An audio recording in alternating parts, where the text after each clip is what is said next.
Zhanna Soloveychik is the guest of Congresswoman Jan Schakowsky of Illinois. And Zhanna helps seniors access their government benefits.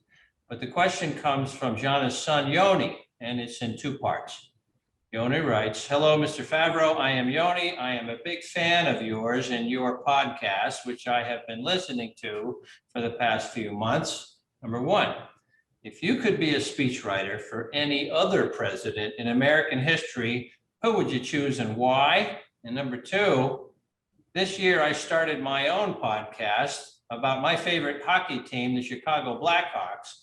As a professional podcaster yourself, what are the secrets of creating a successful podcast?" Well, that's very kind of you, Yoni. Thank you for listening. I appreciate the question. So on the first question, because it said that you campaign in poetry and govern in prose, I'm going to go with a presidential candidate instead of a president in history. And the presidential candidate would be Robert F. Kennedy Jr.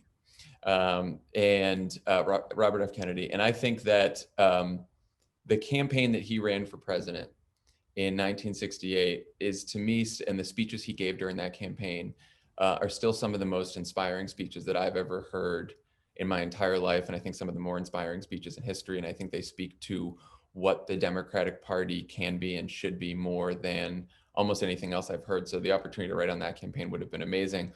On the podcast question, it's very easy. I fell into podcasting. I never thought that I would do this.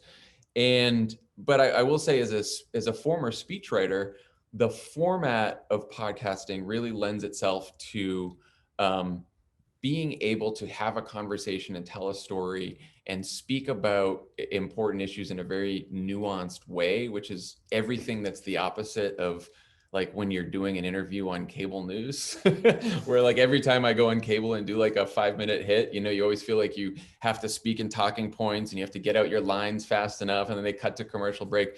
And the reason that I came to love podcasting so much is because you can be yourself and you can just have a conversation. And so I do think, as you're thinking, as Yoni is thinking about his podcast, it's really important to not produce it so much that you're trying to be someone you're not. Be yourself, have a good conversation, make sure you have great chemistry with either your co-hosts or the people that you're interviewing, and just really have fun. Great answer.